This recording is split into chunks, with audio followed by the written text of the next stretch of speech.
Good morning, everybody. If you're, well, maybe if you're in on the other side of the pond, then it's afternoon. Good afternoon. But if otherwise, here in beautiful South Florida, it is a hot and sticky 11:30 in the morning here with the U.S. Superyacht Association. My name is Kitty McGowan. I'm the president of the association, and I'm so happy to have you here for our weekly educational series. And I know that a lot of us have gotten very Zoom intolerant, but we appreciate you taking the time. And this has always been, no matter during all of our summits throughout the years, Julie Perry, our guest for today, has always been like one of our favorite and our biggest draws ever. So Diane Byrne is going to introduce her in just a second, but I just wanted to welcome you to the U.S. Superyacht Association program. For those of you that are not members, and I see a couple that are not, I'd like to welcome you as well, and I'd like to invite you to go to our website and learn more about us as an association. We've been very busy through this crazy pandemic time and trying to make sure that our industry stays busy and essential and relevant. And we're always here to help you no matter what. So with that, I just want to also say these are going to be on a regular basis every Thursday, same time, same channel, on Thursdays at 11:30 Eastern Daylight at this point until right now, scheduled out until mid-July. And to mark your calendar for our shipyard folks or anybody out there in that sector of the industry, I don't know about you, but free money is free money. And so the MARAD grants, Show Me the Money, How to Get Federal Shipyard Grants is our program for next week. And this guy is really the master on how to make it happen. So if you know somebody that runs a shipyard or that has a shipyard that has an interest in trying to figure out how to get these federal grants, John Grakowski is going to be our speaker. On our website, you'll find links, and on the emails that you get with these listings, it's best to read the download on that programming before the webinar, just so you can have a little bit of a head start. But that's going to be a great program. But with that, I'm going to introduce our vice chair of the U.S. Superyacht Association and the head of our educational committee, and who's making all these wonderful things happen for you, our members, Diane Byrne, megayachtnews.com. Take it away, Diane. Without further ado, thank you all for joining us today. This is going to be a great presentation. I am really looking forward to it myself too. Julie Perry is our VP of Marketing on the U.S. Superyacht Association, or a marketing co-chair, sorry, on the U.S. Superyacht Association board. And she is the VP of Marketing for Boardable. Boardable is a company that provides board management software. But I'll tell you a little bit more about Julie too. Those of you who have been in the industry for a while probably know her best as being the author of the book, The Insider's Guide to Becoming a Yacht Stewardess. She also runs the website workonayacht.com, which 15 years of online marketing experience under her belt, as a matter of fact. And she has served with a number of tech and marine industry companies, helping them really improve their marketing and make more of an impact. With the U.S. Superyacht Association, Julie has been a member since 2013, and she was just elected this past year, as I said before, to our board as marketing co-chair.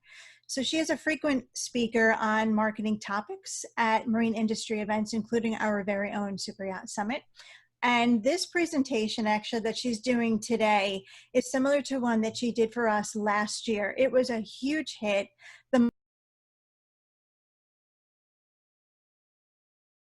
So as Diane mentioned, this is part of the weekly educational series, and gosh, that made me a little clamped when you were talking just now about the summit. We were just so sad to not be able to meet in person this year, and you made me think of last year, or 2019, and just what a successful event that had been. And I gave this presentation then, and we were actually going to do a reboot of it this year live, so I'm just thrilled that we're all able to connect remotely and go through a lot of this information, because yes, LinkedIn, you know, social media, most companies have learned they got to get on board. They're posting, they're being active there. But I feel like LinkedIn is one, you know, it's always Facebook, Twitter, Instagram, what you should be doing. But, you know, LinkedIn now has over 690 million users.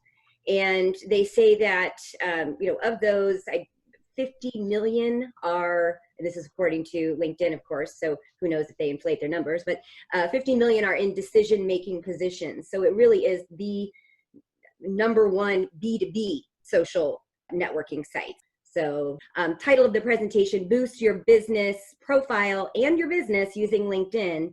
I also wanted to add, this is brought to you by Safe Harbor Marinas, the largest owner and operator of marinas in the United States. You can learn more about them at shmarinas.com. So a little plug for our sponsor there, and a big thanks to them for sponsoring this educational series or parts of it. So let me proceed now to some of the statistics that I was referring to. 690 million users. Every time I give this presentation, I have to go and look these numbers back. I mean, I remember when I was saying 500 million users. So the site just continues to grow. They say 46% of social media traffic that goes to B2B company sites is driven by LinkedIn. So if you have a website, company website out there, this is where you want to be posting links to that website and driving traffic, because you can really target audiences that you're trying to reach with your business messages. 80% they say of B2B leads come from LinkedIn. So we're going to delve into that today and how to maximize your company's exposure on LinkedIn. But I would also say that, LinkedIn's also not just about your company, but it's also about your personal brand. It could be you trying to connect with your next career opportunity. It could be you recruiting people for your company. So that's the place to go for looking for jobs and for looking for potential job candidates. And then, as I mentioned, generating leads, driving website traffic, just building brand awareness. But it all starts with your personal profile. So when we were planning to do this today, I know Kitty said to me, you have stuff in there about your personal profile. We want this about the business. And I always go back to, well, with LinkedIn, it starts with your personal profile. So before you get into your company profile and what you're going to be posting there and how you build that out, we really do need to start with the personal brand, your personal, you're the one that's going to be connecting. People connect with people, not with companies necessarily. They'll get to your company through you, but people do business with people. So profiles are where your first impressions are formed, and where people, they're kind of silently asking when they see you, could I see myself working with this person? So I want to start with your personal profile, and we're going to try to shoot for 100% completeness of this profile. So many times I'm trying to connect with, or people try to connect with me on LinkedIn when we do presentations for the USSA, and I go out and try to actually tag people in our posts. I am just always like, oh, that person, their profile, they don't list any of their experiences. They don't have a professional summary. I know these people have, some of them, like a captain's license. You might be a broker now, but your education, your training, your accomplishments, it's really could just take a couple hours to dive in there and get your personal profile updated before we break into the company. Because like I said, that's going to be sort of your home base. So let's dive into starting with your professional, personal profile and the things that you can do to really optimize that. You're looking here at actually something that LinkedIn uses as an example when you go into like their help sections, but it was rather than break over to LinkedIn right now and make everybody manic with where she pointing on the screen, because once you get over to LinkedIn, you'll see it just becomes really busy. I figured if I just showed this screenshot, we could hone in on the points that I want to make. And that is, one, you're going to want to upload a professional photo. I can't tell you how many people I see that don't even have a photo up, not even any photo. But then there's others who will put up photos that maybe aren't necessarily professional, or they're maybe not recent.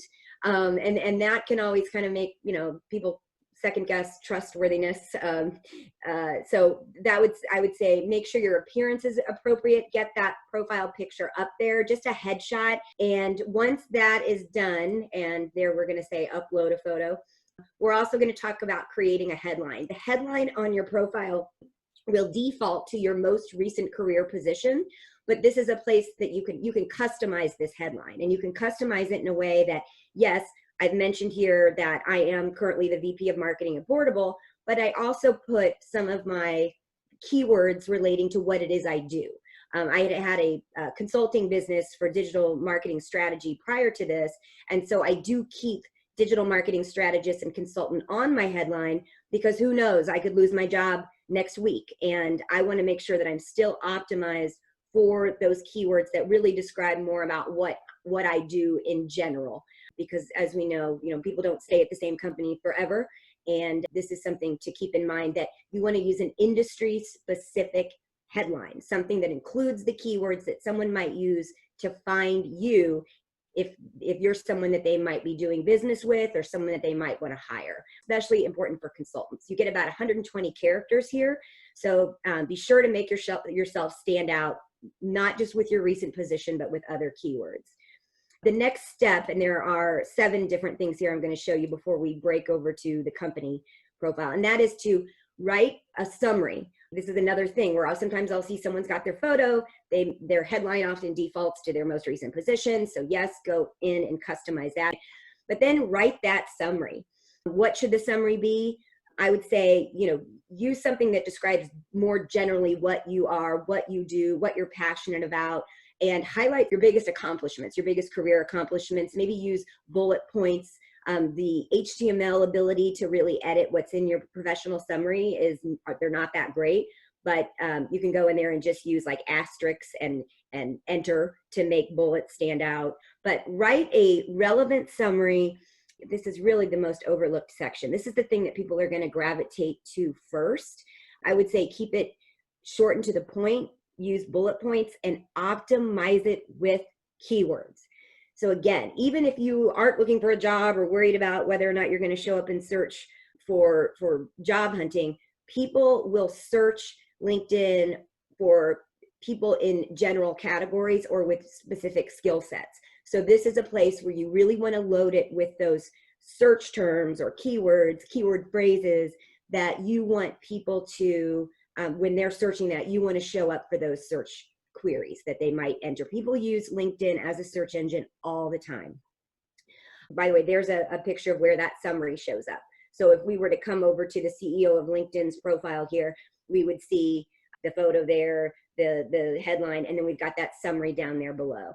So a place to really highlight your professional accomplishments. A lot of people don't go beyond the summary. Next is the experience section. And this is where I see a lot of people, they don't go and backfill it. They maybe joined LinkedIn 3 years ago, and then they just put the positions they've had since 3 years ago. But I know when I get people writing to me to connect for business purposes on LinkedIn, one of the first things I do is I go, well, who is this person? Where have they been? Who do they know? How might I know them?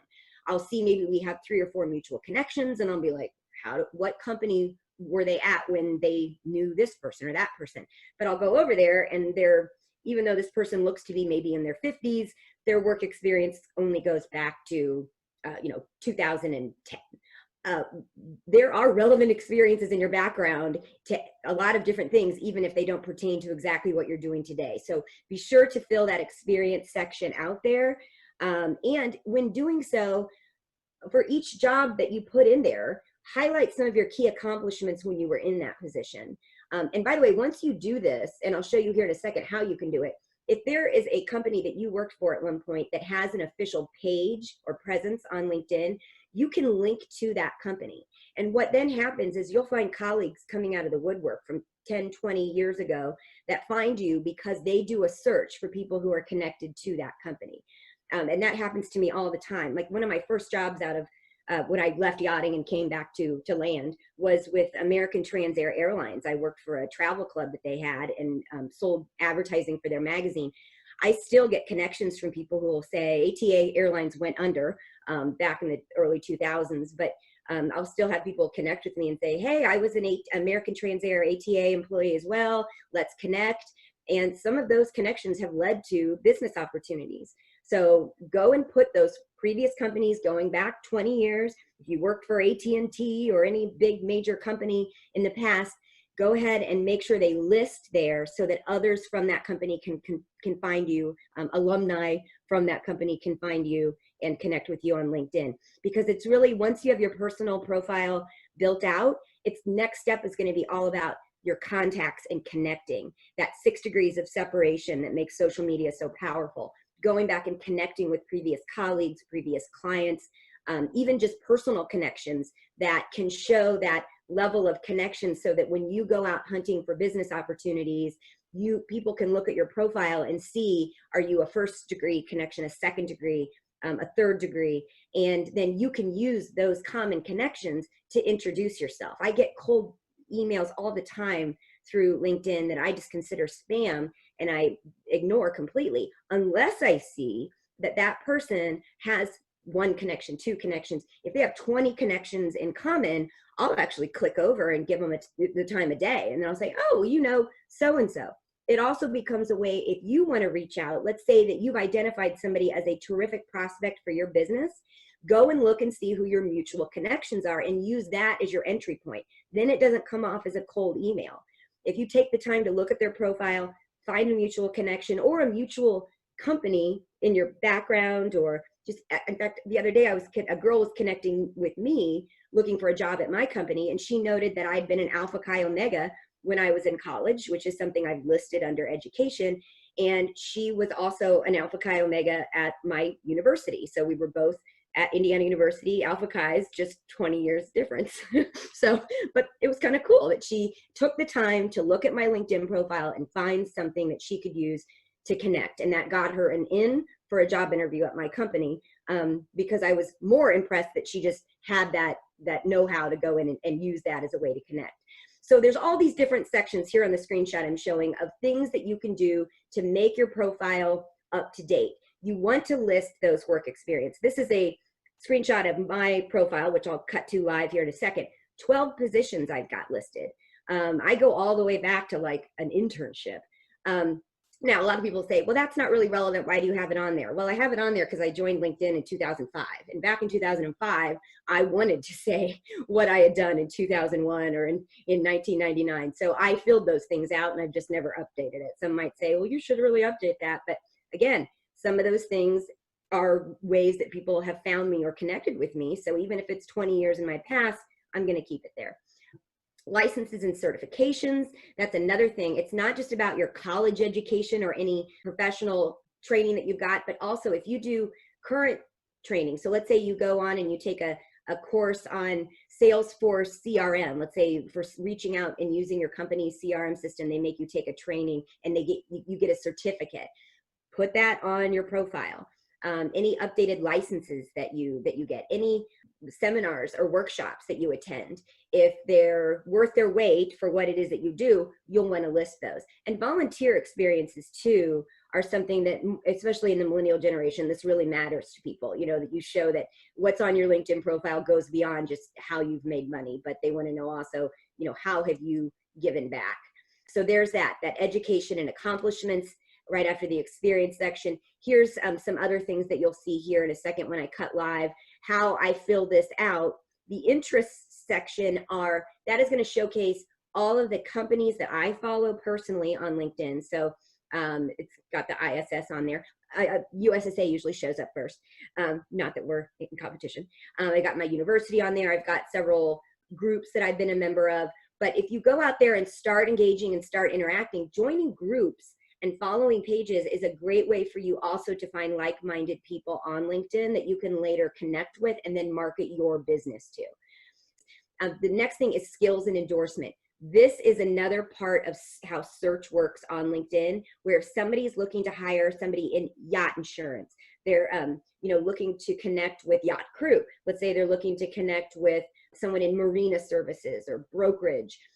They'll search those keywords on LinkedIn. And one of the best ways to show up is not only to have those keywords in your previous descriptions, your descriptions of your previous positions, your summary, your headline, but also your skills. And when I'm talking about skills, I mean both hard skills and soft skills. What is it that you specialize in?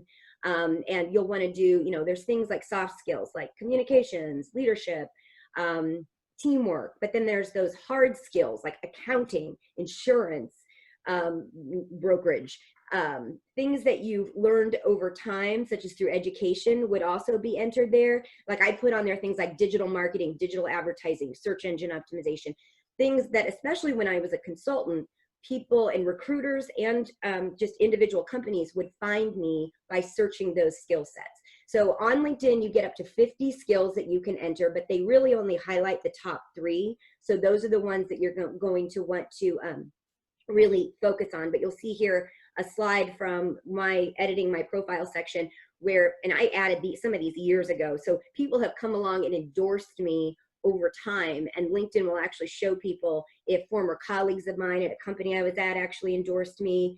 So list your skills, ask your friends to endorse you for those skills.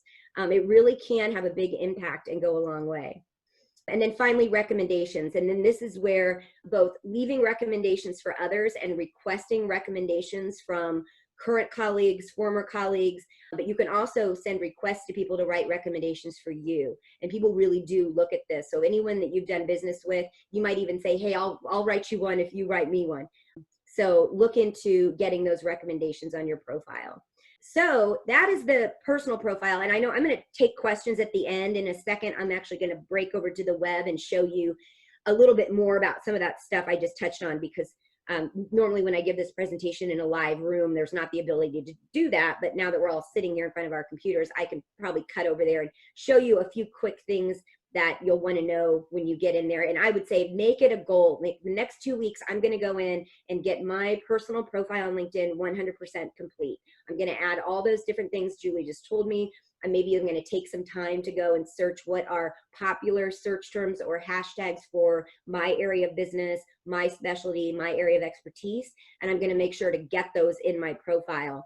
Not to keyword load it necessarily, but to make sure I include it in the content that I put on my profile. Next up is making connections. So we'll go to company profile again in a second, but you get your profile complete. And then the next thing is it's all about those connections. It's all about digging into your contacts, even from the past, and really starting to build your network. So it's the network effect on LinkedIn. And LinkedIn is so good at this, where, you know, unlike on Facebook, where it'll show me content that maybe a connection of mine has liked, but I have to be their connection. The cool thing about LinkedIn is they will actually use their home feed to share content that they think you might be interested in, even though you maybe don't follow or have a connection. Like if let's say Kitty likes a post from Diane, but I wasn't connected to Diane before, it can still show up in my feed. Not because I'm connected with Diane, but it's Diane's content. I'll just see it because it'll say Kitty McGowan liked this.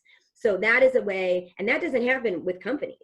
So my suggestion is always put a piece of content that you really want out there on your company page, but then have your most visible employees, or just all of your employees, because really the volume of people who share it will pay off for the algorithm. It's looking for engagement on that post. So if the USSA puts out a post to invite people to a webinar, and then I send a text to Kitty, Julie, and Diane and say, hey guys, the new post is up, please go share it. The algorithm will look, you know, what kind of engagement it gets, like in that first hour, super crucial. So if you have your whole company, even if there's just 3 or 4 of you at your company, or maybe you're an independent freelancer or consultant, find a network, build a network of other consultants and say, hey, let's do a content change. I'll, you know, every day when we post, or let's say you make a goal to post content 3 times a week on your LinkedIn profile, you could post it from your company if you're a big enough company. If you're a consultant, it may not even be necessary to have a company page. So you could just share it from your own. But then you send out the alert, everyone go share the content. Next thing you know, people who are connected to the sharers will start seeing that. And then sometimes people outside of that will see it just because if I come along and like a post from Kitty where she shared a USSA post, then that can show up in people's feeds that don't know Kitty, but know me. So that's how LinkedIn has such an advantage for sharing content, especially obviously B2B content, which is really what we want to focus on and not get too personal on LinkedIn anyway. So, you know, we say like the rule of social media, don't talk politics or religion, which of course on Facebook went out the window years ago. But on LinkedIn, it really is a place to probably be a little more cautious with that because it is such a professional oriented venue. So making connections on LinkedIn, one of the first things I always tell people to do is to go and edit your public URL on LinkedIn so that it's easy to link to yourself, and it's just another step in the branding process. So you'll see here, if I'm looking at my profile, there's a little link off here to the side that says edit your public URL. And then when I go there, normally it's like a series of numbers and all this other, whoop, that's not the one I wanted to go to. I think it was, nope, that wasn't either.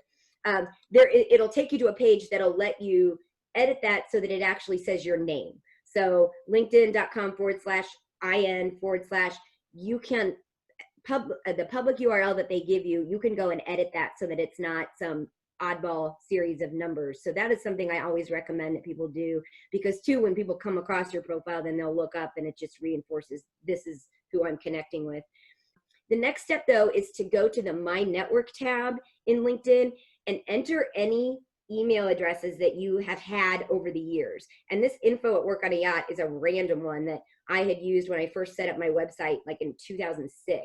But I entered it in there and it pulled contacts that I had forgotten I even knew, many of whom go back to some of those earlier jobs like at ATA and have gone on to work in big companies, small companies, own their own companies. So if you import your contact list, and it will connect with your Gmail, your Yahoo, your AOL, even your Outlook, it will pull people in, not to send them a connection request right away, but it'll give you a pool of people that then you can go through and cherry pick. And I would say when you send invites to people to connect with you on LinkedIn, the best way to do it is not just randomly, just send the invite, but actually include some messaging and say, hey, Bob, haven't seen you in years. You showed up here as a connection. I'm now at Boardable, or I'm now on the board at USSA. I see you're now with Boat International. Let's connect. But do that once you've imported those connections and look to see who you can find that you can connect with so you can build out that network. Another thing you can do under My Network after you've imported, and you'll see here it says your contact import is ready. That's when I imported everyone from my address books and my old email accounts. But then you can also, when I said, go into join groups, follow companies, follow hashtags, that there is listing, okay, here's your 28 groups, your 20 companies, and your one hashtag. I can now click into those and it's going to pull people that I may or may not know based on how many connections we have. And I swear every time I log into LinkedIn, they give me a connection suggestion where I'm like, oh my gosh, that person. But it doesn't happen until you really start connecting and you really start building that 6 degrees of separation network and making those connection degrees smaller and smaller. Next up, before I get to the company profile, and I know I keep putting it off, but just to kind of go over setting goals for what you're using LinkedIn for. I say there's kind of the 5 C's of LinkedIn. It's your contacts. Yes, get the contacts in there, but connect with them. It's not just get them on there so that you can build a list that when someone comes over and says, oh, Julie's got 2,000 contacts. Well, am I connected with them though? Have I reached out? Have I connected with them by looking in my home feed and making sure that every day when I go in there, I like or comment on a few posts from thought leaders or people whose content I appreciate or that I want to connect with. Be authentic about it. Don't just go hog wild liking every post on a home feed, but take some time to really every day, if you check in, or I would say, not necessarily make it a rule that every day you have to log into LinkedIn, but if 3 days a week you go in and you just have a look at the feed, see what people are talking about in your industry, that connection is about their content. So number 3 there, content, connecting with them through their content, and also posting content of your own, which can mean sharing others' content with commentary. So let's add another C, commentary, or sharing content from companies with commentary. Bert Fowles is one of the Superyacht industry, and Diane Byrne, 2 of the really, when I see on logging into LinkedIn, now granted I've interacted and connected with their content many times, so they tend to show up in my feed more than most, but they are so good about posting really relevant content, using hashtags, tagging people, using rich media, so like videos and images and articles. But then they also take time to comment on other people's content and comment back to people. So there you go, another C, comment. But that's the conversation. It's commenting on and starting conversations with content on topics that are really relevant to your industry and might resonate with people for whom you want to do business, with whom you want to do business, or people that you are interested in connecting with on a business level. And then I have conversion on there as well. And that is where we're going to get into, why your company page is a great home base for lead generation, sharing content that maybe has a call to action on the other side. Sign up for this webinar today, let's say, or download an ebook, download an article or a piece of content so that you can get a list of prospects that you might sell to eventually. So that conversion part, we're also going to talk about here in a second when we get into sort of how you can advertise on LinkedIn through your company page. And that's why when we get to the company page, that is where we're going to start talking about how you build that home base to use for advertising if you have some budget that you want to use to promote your business on LinkedIn. Now, these are those common LinkedIn goals. Raising your business brand awareness, which you can do organically just by making sure that your company page posts content, that you're sharing that content from your company page, that members of your employees, members of your company, colleagues of yours, people that you've built a network with, that's where you're going to be raising your business awareness and your personal business awareness too, where I got personal branding down there. It's also about generating sales leads. If that's something you want to use LinkedIn for, and that is a goal, then there are specific things that you'll want to do in addition to just building out your profile. You're going to maybe even want to look into the in-mail services that LinkedIn has. There are paid options, premium options on LinkedIn, which I'll show you, where you can pay a certain amount of money each month, which will give you access to be able to email people that you find through LinkedIn search that you may not be connected with, but that you might look at and say, that's my ideal customer. That's my ideal prospect. That's someone that I know would do business with me if they only knew who I was. And that's where you can start generating sales leads. Posting content to drive traffic to your website, if that's important for you. Set it as a goal, make it a conscious effort every week that you are sharing content 3 to 4, maybe 3 times a week, or spending maybe a half hour a week just engaging with other people. Publishing content, thought leadership, that goes to that sometimes traffic generation to your website, but a lot of times you can post articles on topics on LinkedIn. It is now a publishing platform. They've really evolved over time that now, you see all the time people will write an article, and rather than hosting that article on their website and driving you there, they host it on LinkedIn. Now think about it. If you're LinkedIn and your main metric of a goal is how much time people are spending on your site and how much they're engaging, because that's what helps you sell more ads because there's more people in the feed each day, then that's something where you are going to want to keep people on LinkedIn as much as possible. So it used to be that whenever we posted videos on LinkedIn, we put them on YouTube and then posted the link on LinkedIn. That's not how LinkedIn's algorithm really wants to work. They want you to watch that video on LinkedIn. So upload it directly to LinkedIn. If you have a really important thing you want to say, you can write a blog post or an article, put it on your website and share the link. But if you actually write it within LinkedIn on their articles publishing feature, then it's going to get seen a lot more, because LinkedIn's like, oh, good, a reason for people to stay on the site longer. And that's their engagement metric. Funny, I just took a course on SaaS companies and driving metrics of engagement, and they used LinkedIn as an example, and a couple employees from LinkedIn came on, and we know that this, think about it. That's their goal, is to keep you on their website, locked in there as long as possible so they can show people more ads. Put your content directly on LinkedIn and it will get seen more. Other goals you might have: recruiting, getting hired, and using it as a home base to run ads.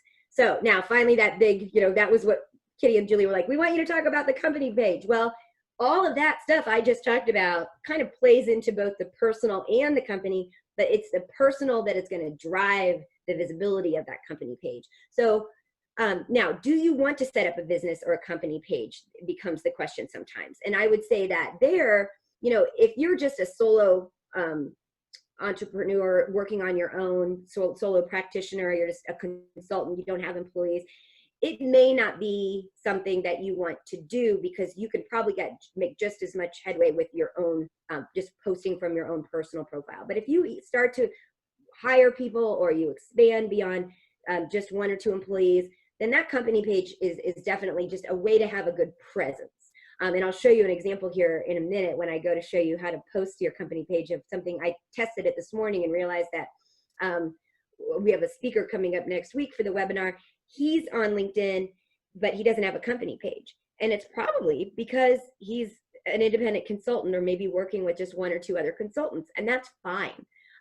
So we'll show you an example of that. But sometimes it's just people want something to link to when they're sharing content about your company. So that might be a reason to set up or create a company page. It's free.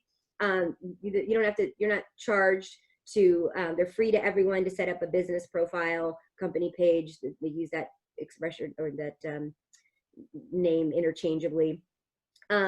But it's going to be a place where you can showcase who works at your company, how to contact your company, and what you specialize in. It also becomes a place from which you can post content the same way that you would from your personal page. And of course, I've already talked about sharing the content from the company first and then letting the employees share it. So we're going to go into some examples on that. But I would say, here's an example of a company page. This is the US Superyacht Association's page. And you'll see that really the key things that you're seeing there are, I have a customized header that I've put up there. That's really easy. You'll upload your logo and a header. If you don't know how to create a custom header, I'm actually going to show you a free tool here in a moment where you can go around and play with that to try to create something. But we've put that in there just as extra branding. So when people come to the page, it's not just the logo. Now the logo there travels with the content. So you'll see it showing up there on that post example there below. By the way, some of these screenshots were taken over a year ago. So forgive me, this isn't up to date. But that logo there is in the profile picture, but then I've got the header up top, and then there's a space there where you're gonna fill out your, what we might say, overview of your company. Notice I've got, I'm using relevant terms and phrases that match our mission and purpose. Now you're kind of limited there in what you can put, but I got Superyacht industry in there, and that really is the most important thing for us. And I'll show you some ways too where you can add other industry terms to help you show up. I threw a hashtag in there, even though it's not linking, it's visibly seen and people know that that's a hashtag to relate to us. They do say that companies, once you have this page set up, logo, description, you want to put your website in there, have your company, your employees of your company, add your company to their experience section on their own personal pages so that they're linking to you and show up on your page as your employees. So once you have that home base, like I said, if you have more than one or two of you, that is a great way to get more exposure for your company. And we even say now to our board members on the USSA board, go ahead and add an experience on your personal LinkedIn profile that says that you are a board member of the USSA. And when you do that, link to our company profile. And then board members will show up here for us, and it's just more exposure for us. Now, another thing that they have that we're not showing on our LinkedIn page, but if you're a large enough company and you're interested in using LinkedIn for recruiting, they do have career pages that you can set up, and then they also have different paid opportunities with that if you want to use their recruiting job posting services, which I've used at several companies and I have to say are excellent, just very good in terms, and a lot of recruiting software that you use now also lets people just one click apply using LinkedIn. So that's another reason to make sure your LinkedIn profile is really filled out. So if tomorrow you lost your job, who knows, in these crazy days, times of we're in, that way you have a way that you can quickly apply to jobs just by submitting your LinkedIn profile. You can also turn your LinkedIn profile into a PDF that you can download. So you would use it just as a way to quickly create a resume. Although they say on LinkedIn, it's when you write these job experiences, you don't want to necessarily write it so much as you would in a formal resume using third person. Julie Perry has been, use first person because it is a social network. You operate a little bit differently on your LinkedIn profile than you would in a resume. So the next thing with both the company and the, and there's that list there. So on your company page, it's the logo, the header, the description, the company information, and the call to action button. Voila, you've got a company business page. You're ready to rock and roll. You're ready to start posting content. You don't necessarily connect from your company page, you connect from your personal, but that's where you can be connected through your company so that anyone coming over and sees you says, oh, this is their company. And they go over and say, oh, I don't know her, but I know 6 people that work there or have worked there in the past. So the next thing would be to optimize your page. Well, oh, sorry, I did want to show you this, the premium options that I was just talking about. I'm actually on a premium plan on LinkedIn. It's $29 a month. And I've just always had it. I need to probably get rid of it. It's expensive every month. I'm like, why? But when I was a consultant, I loved having it because that allowed me to see who was looking at my profile, who might want to do business with me. It allowed me to get extra insights. The $29.95 a month, these are the options above and beyond that. If you want to use a premium business account on LinkedIn, which you could even just try for a month or two, you're able to send what I would refer to those in-mails. Basically, it's being able to reach out to people that maybe you aren't already connected with. You get 15 of those per month on the $59.99 premium offering. And you see there, you're also able to see who's viewed your profile. They give you extra learning opportunities. So there's a lot of training that you can get when you have this particular package. Now the Sales Navigator Pro, that's something that a lot of companies buy for their actual sales rep. So if you are your sales rep or you're in a position to represent your company as a sales rep, try it for a month or two. It does give you advanced search filters that let you really dig deep and find people through filters based on like things like their location, their descriptions on their profile, special keywords. So let's say that you're somebody who's out there trying to find, well, let's say you're a digital marketing consultant like I was. If I was looking for business owners in the tech industry, then there are ways that I can hone in and find those people. And then through the in-mail, I would be able to email them. So Sales Navigator and Premium Business are something you might want to look into. The Recruiter Lite, that's really if you just have a larger company and you're recruiting vast amounts of people. But please know those options are out there if you want to pay LinkedIn some money, and it might be something that you want to experiment with. But then there's the organic side of it, people finding you organically on LinkedIn, and that's those keywords. Notice how when I did this search last year, I started with the word Superyacht. Look who's coming up. Those are companies that actually have Superyacht in their titles or in their company names. So of course they're showing up first. But if I were to have shown you all the things that came up after I looked at, entered Superyacht or yacht, look, that's American Yacht Institute. That's just somebody who was the head of operations there. I mean, contacts are actually showing up. When I search yacht, you know, I'm getting Graham Thompson at MTS Yachts. This is because for whatever reason now this will be individualized to people or personalized to people. So it may be based on the number of common connections we also have, but the keywords matter. So you really want to make sure that you're incorporating keywords into your company profile, into your personal profile, and then creating links to your company page is also a way to get yourself searched more. So if your website has little social media icons at the bottom, make sure it links to your company profile over on LinkedIn. Every now and again, if you have a post that you've put up on LinkedIn where there's a lot of content there that they don't necessarily have to click somewhere else to read, take the LinkedIn profile, or I'm sorry, the LinkedIn post and share that on other social, like on Twitter, on Facebook. And then it's interesting how, or in an email, that people linking back to that will help optimize that for the keywords in it, which helps optimize your company profile or your personal profile. So looking at LinkedIn like a search engine is a way to really rank well organically. And next is publishing relevant content. Now, some of these examples are, again, old, but I just wanted to show a few examples here. Companies that post weekly on LinkedIn, they say see a 2 times lift in engagement with their content. They'll also show up more in search. So make it a goal. Once a week, I'm going to post. If you do 3 to 5 times a week, you're going to see that go up drastically with the number of people who are clicking over to your website from content or just connecting or following your page. Here was an example of my company, Boardable.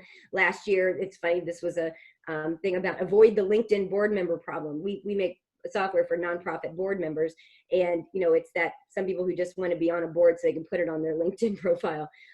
So notice here that this was shared from our company, but it linked to tagged our CEO. So you see that tag there where the Jeb Banner, our CEO, his name is in blue. That's because he's tagged there. Here's another example that I had taken from last year, but notice all the tagging that went on. So when Superyacht Radio presented this is a great way if you are promoting a piece of content or an event, let's say, that your company is having, notice how they tagged all the people and the companies who were involved. That is going to send alerts to those people and those pages, and they're going to know to then go and share it. So it's a really great way to get on the radar of people who maybe have a stakeholder in what it is that you're promoting. That also notice the hashtags. Sometimes people go a little too far with hashtags. Sometimes I'm like, really? Like, is anybody really looking for that? But you can brand your own hashtags, but it does take a lot of volume of content to do that. So my recommendation is keep it limited to maybe 2 or 3 really relevant hashtags, and then use those and make sure that every post contains at least 1 or 2 to help it show up in the feed for hashtags, but also just as a way to get a little bit of extra, this is what this is about type of a tag on a post. Here was another example where sometimes it's just a matter of sharing a piece of content. You don't have to say anything. That's people are always like, oh, what do I say? I'm afraid to post. They'll go hog wild over on Facebook saying all kinds of things. But when it comes to LinkedIn, they're like, I don't know.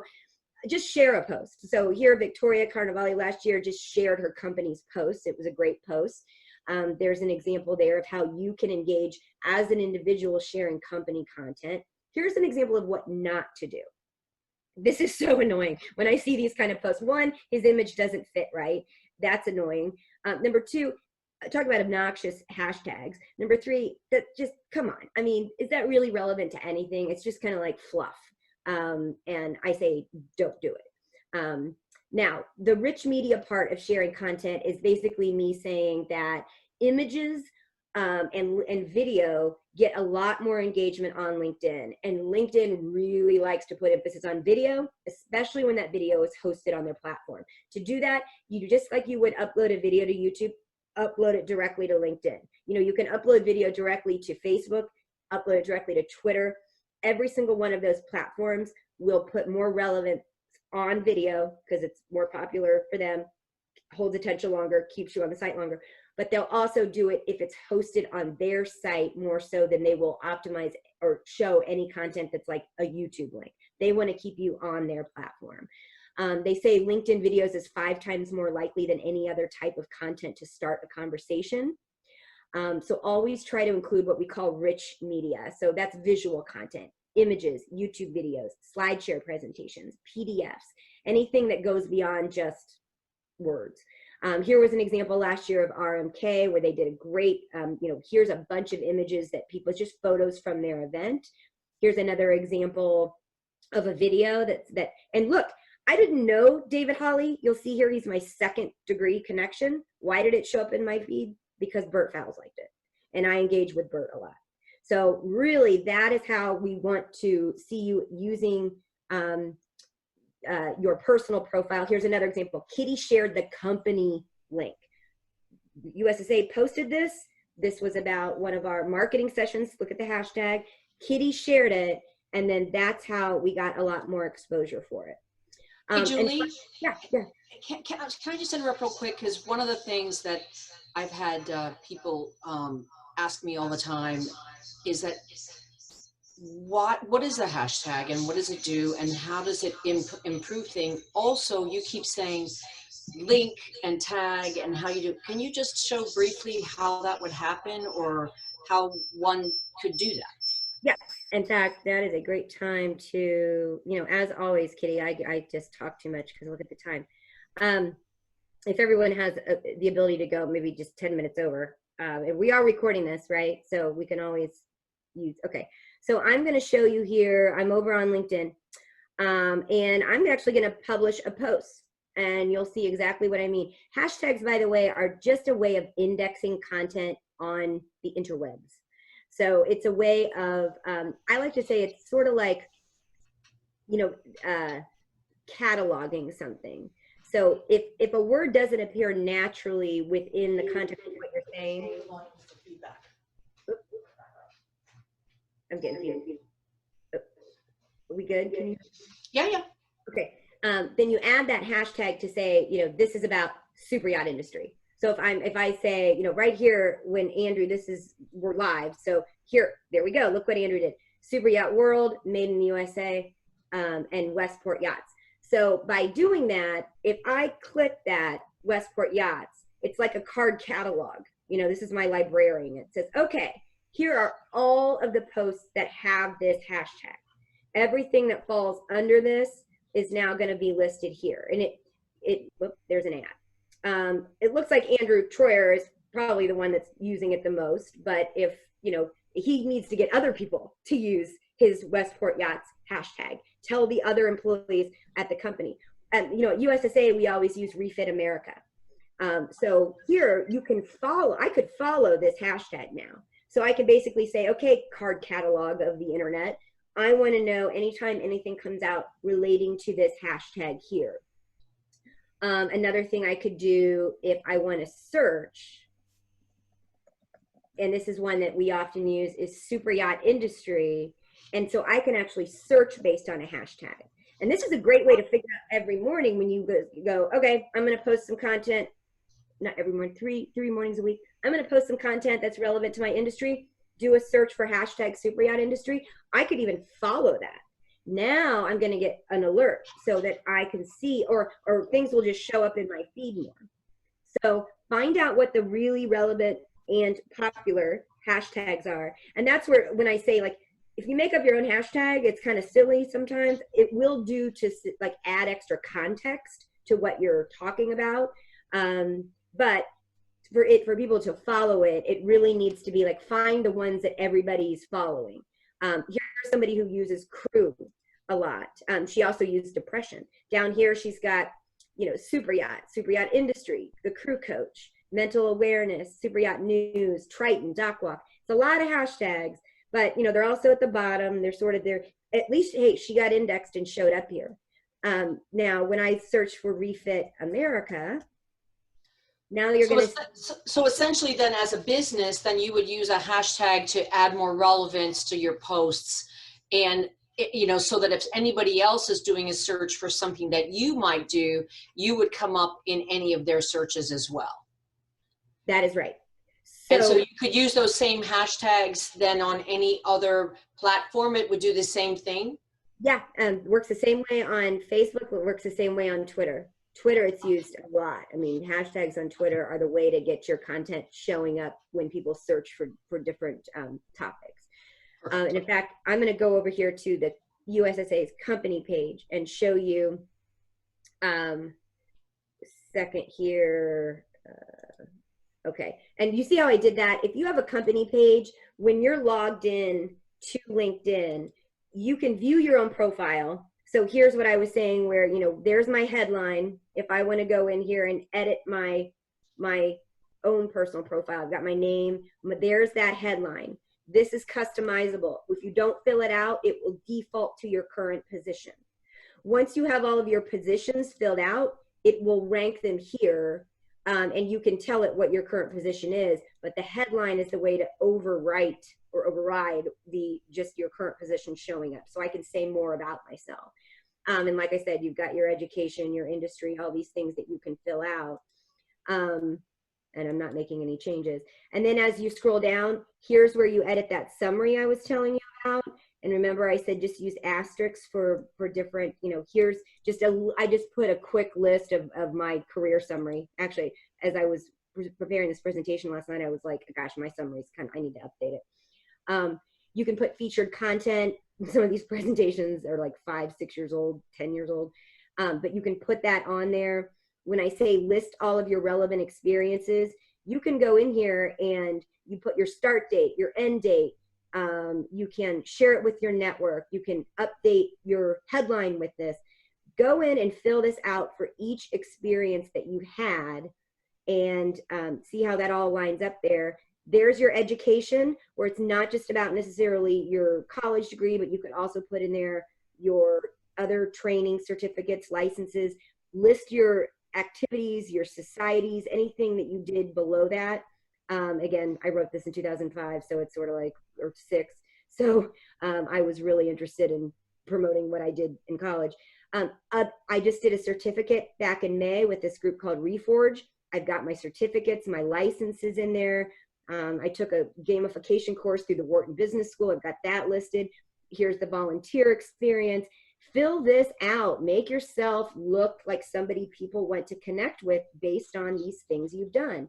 Here are those skills where you can just go in and you can start searching skills, and it'll start pulling skills. I've got all these things listed in here. So maybe you put in there yachting, super yachting, leadership. I mentioned soft skills, hard skills. The top 3 are what are going to show up. Here's the recommendations, and I'm a horrible person because I haven't given any. They're on my list to do. Over the years, I've always worked at agencies where I have a team members of 10, and I always felt like if I picked a favorite, I was an a-hole. So I'm a horrible person. You should you should make your own recommendations, not just receive them. And then here's accomplishments. If you speak another language, if you've got any publications, here are those interests. So there you go. There's all your stuff I was talking about with the slides.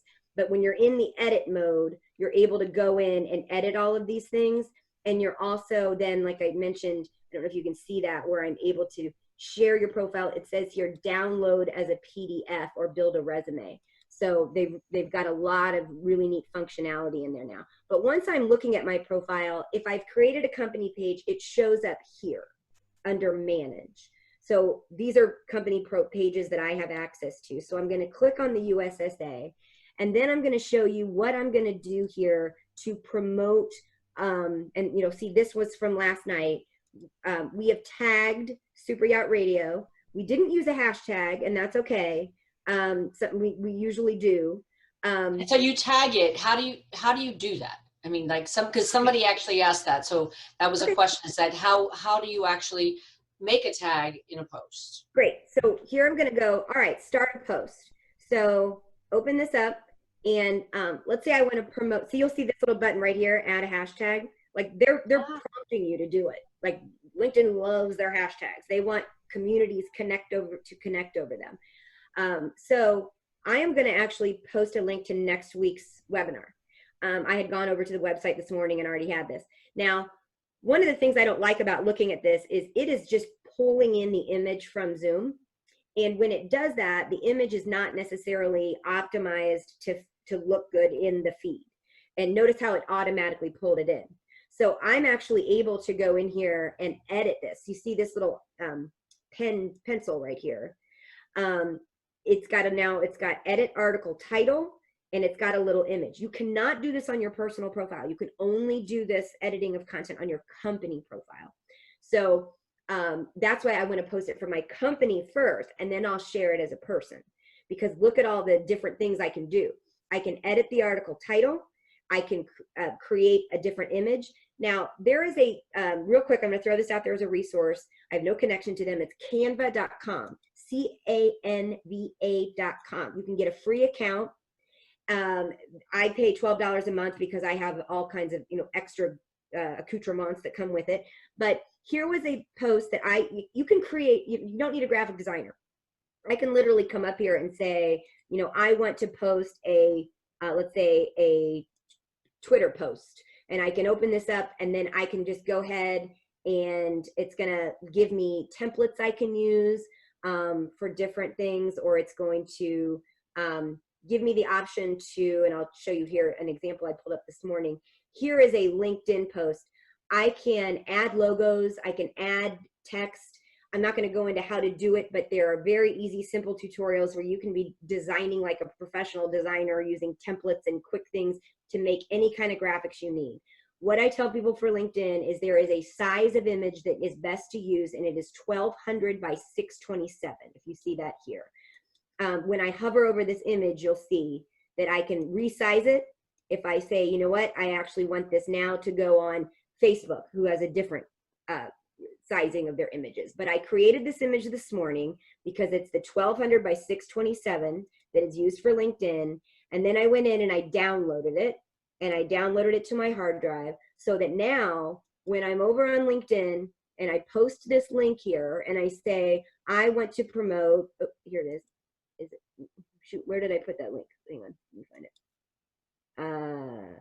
That's not it. It's this one. Yeah. So now here I am back where I was before. Edit this article. Well, I'm going to say, you know what? I really want a different image. I've just downloaded this image that I created over in Canva. So I'm going to click, double click. Now watch what happens. Voila. See how much prettier that is? And it's going to look excellent in the feed. So next I want to edit the article title, because notice how it automatically pulled in what Zoom had. I don't want that. I actually want to say, if I edit the article title, I'll just say webinar. Oh, it only allows 140 characters. So I want to get rid of all this gobbledygook. Now see, I've got 66. So I can say webinar, and I can save that. So now webinar, show me the money, how to get federal shipyard grants. I've got the date in the image. I put that in there. So now here's the thing, when I say done, now that is ready to go from my title beneath and my image, but I don't need this ugly link anymore because it is already pulled in. You see there, it's the link. So I can just change that copy, and I can say, okay, delete the link and say this. Join us Thursday, June 18th at 11:30 for our next webinar. Show me the money, how to get federal shipyard grants, part of USSA's weekly educational series. And then I can say, presented by John Grakowski, Maritime Consultant Deputy Officer, and I'm gonna click to register, see you next Thursday, and then I'm gonna go ahead and say, you know what, Maritime, look, it's suggesting the hashtags based on what I put in there. So Maritime Consultant, so we're talking about shipyard grants, shipyard, maritime industry, shipyard. So see how I'm hitting these hashtags as what's suggested. Now, I also know that Refit America is one that we like to use for USSA. I also know that Superyacht industry, and by the way, you can add these to personal and to company posts. So I've got all these hashtags in here, and if I want, I could even put webinar, just to give it a little bit more context. So if someone sees it, they're like, oh, Superyacht industry webinar. So I've got all this information in here now.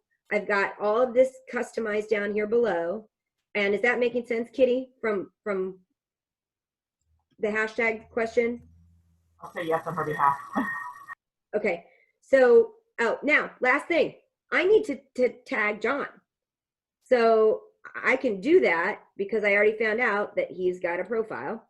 So I'm gonna say, just if you do the @ symbol, now I can go John, or what was it, Grakowski. There he is. Now, John does have a profile picture, by the way. It's just not showing up because he's my 3rd degree connection. So I could go in there and find out who does he know that I know and get closer to him if I wanted to connect with him. But for now, I can tag him as my company.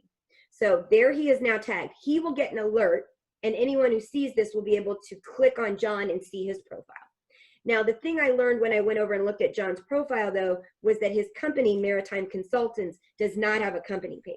Otherwise, I would link to him, but I can't link to him here. Now, if I wanted to link to, if I wanted to say, brought to you by Safe Harbor Marinas, there you go. I could do that. Kitty and Julie, is this brought to you by Safe Harbor? Sure. All right, there you go. So now I've got click here to register, all of these different, now I'm gonna go post. And anyone that goes over to the USSA's LinkedIn profile now will see this shining right on the home view. There we go. Now, there you go. John, I can click over to him. See, he does have a profile picture. Safe Harbor, I can click over to them.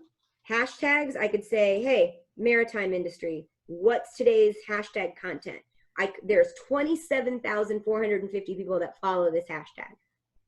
You as a company, if I come into my company profile, you can go in here after you filled out those different things for your profile. So here was where I would go into and notice, see, the cover image needs to be 1,128 pixels by 191. I can create that in Canva.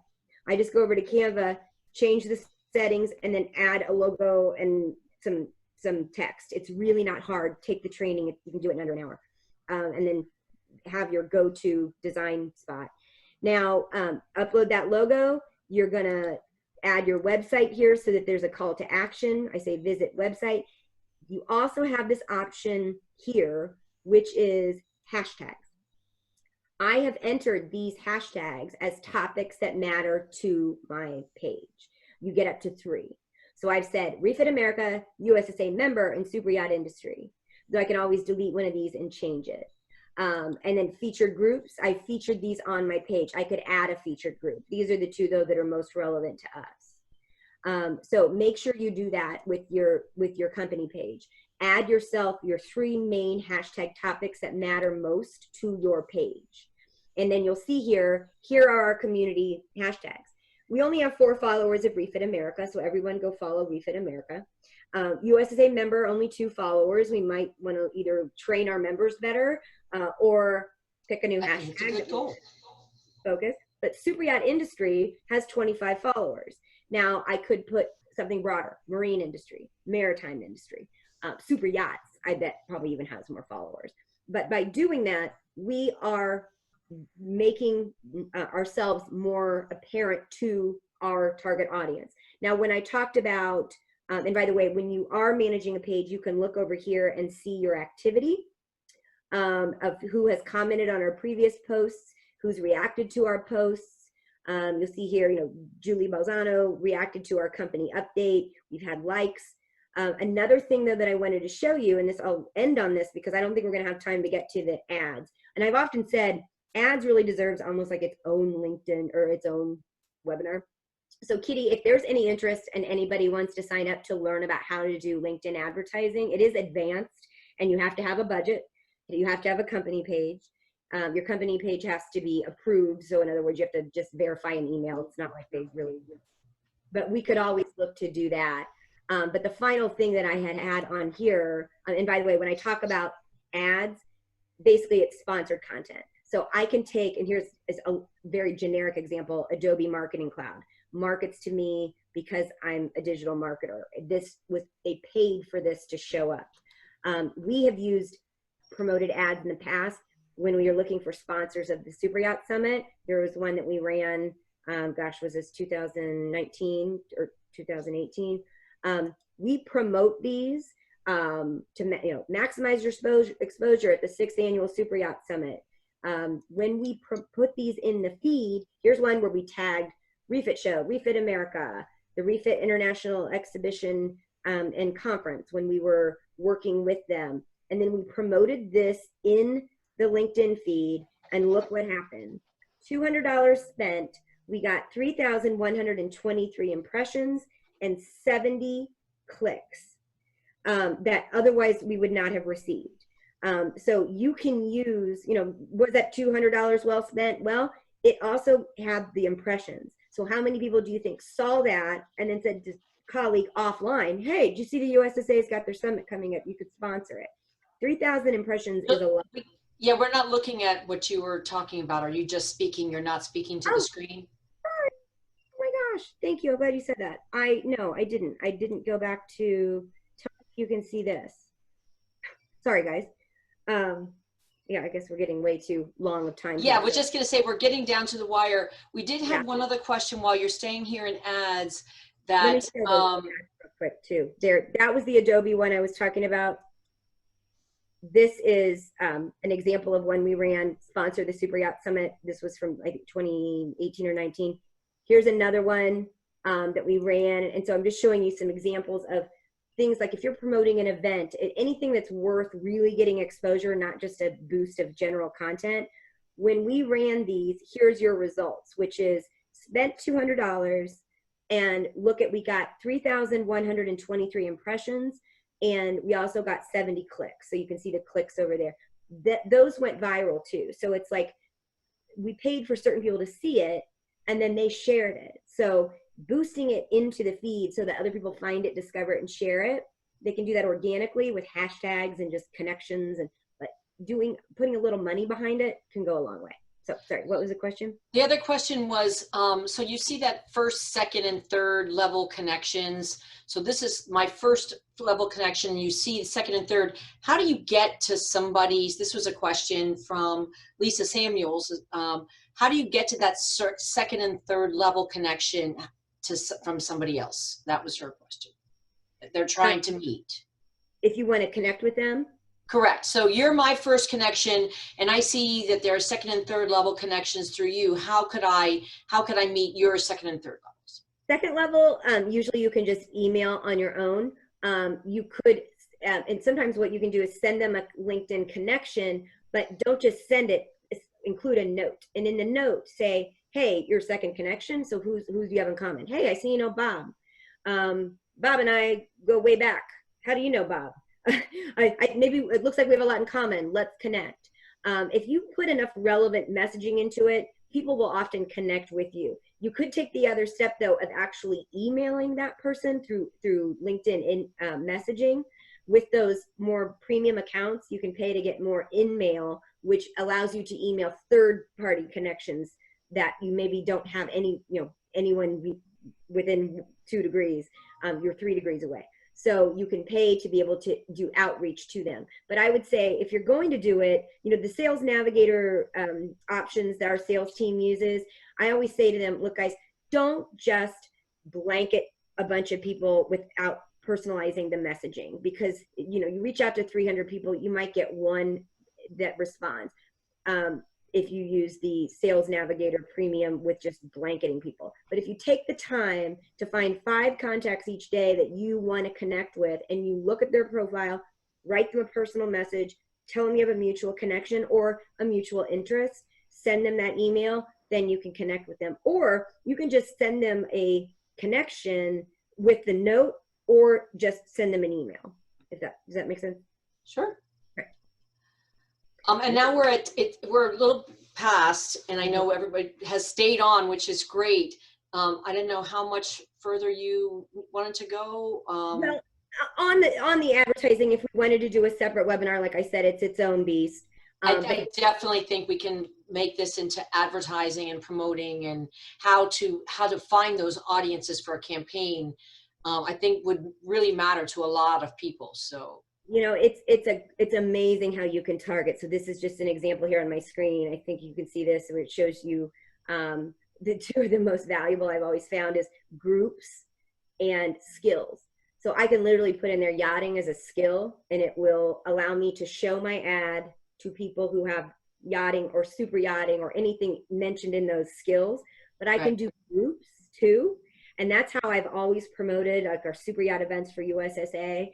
Is I'll go down into groups, and you would be amazed at how many groups there are on LinkedIn relevant to the super yacht industry and marine industry.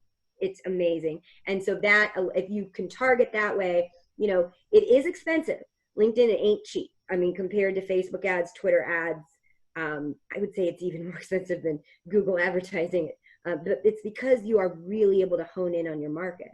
So that now, was. where would you find this targeting section on is it through your company page or your personal page? That is through the company page. So that was the last 2 things that I had to mention were the ads and the monitor analytics. I had a feeling I might not get to them, but that is where there are entire, it's almost like it's its own entity of LinkedIn is the advertising and analytics side of it.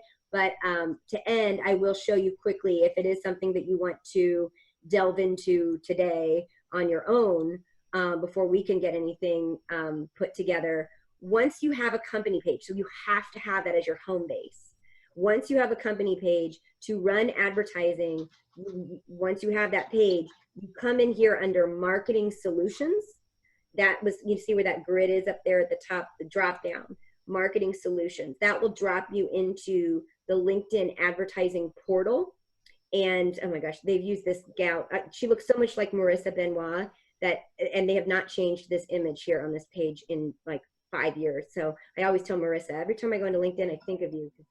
But then you hit create ad, and it will take you into a place where you can set up an ad account. So as you can see, I have access to a lot of ad accounts for a lot of different companies. Access Marine is a former client. Anyway, all these are old clients or people that I have run ads for in the past. Here is the USSA's advertising platform. If you were to go in and start setting up a campaign, then you would, this is where we would have to get into really a tutorial of, let's talk about how to set something up. But if you did want to go in and see some nifty stuff today, you could just go in there and say, create campaign. And then when you come in here, you can scroll down to this targeting area. And these are what I was talking about with all the different audience attributes. You can even import a CSV file of your database or of a, let's say, a mailing list that you've purchased, which I don't always condone, but let's admit it, a lot of us marketers do that. Import that list in there and it will go out and find and match that list to people on LinkedIn. So we do that all the time. We're like, we have a offering for the United Way members, and we have the data. United Way works with us. So they were like, here's all of our members nationwide. We imported that puppy into LinkedIn, and I can advertise to those people based on their email address that LinkedIn has on file. It's amazing. And when I was talking about interest and traits, you can come in here to member groups and just start typing keywords. If I type super yachts, look at that. Super yacht professionals, super yacht networking group, the ISS, yachting pages. So these are all groups on LinkedIn that members of our industry have joined, and even USSA. And as I start ticking these off, look, on to the right, it starts suggesting other ones. So when I used to do advertising, like I can segment out crew, I can segment out brokers, I can segment out just industry brokerage. It's incredible. So you'll see here on the right, it said, oops, your audience is too small. So a lot of times you do need to start just ticking things off there and adding all of these. But the audience grows to the point where, look, I've got it to 800. It'll tell me what I can probably spend in a, to reach them. They're saying if I spend between $30 and $60 a day, I can reach 1,400 people. That's fantastic. And I definitely look forward to having kind of doing a deep dive into that sector. And as always, Julie, there's just never enough minutes. We need to have a whole day of Julie Perry and social media, because I always learn so much that I thought I knew and then I didn't. And you're never cease to amaze me and excite me about social media. So if anybody has any further questions, they can certainly reach out to you personally, I guess, or I say that and I'm throwing you out there, or you can reach out to us. This webinar will be on our, this webinar will be listed, this program on our website through our events, and is on our YouTube channel as well. Thank you very much to Robert Perry, who are Julie's very talented nephew, who just graduated from college and is now working at Boardable with his very talented aunts. So once again, thank you all. Thank you all so very much for coming to the U.S. Superyacht Association weekly educational program. Don't forget, next Thursday, June 18th, John Grakowski, Maritime Consultants and former Deputy Maritime Administrator for MARAD, on how to get some money. So show me the money.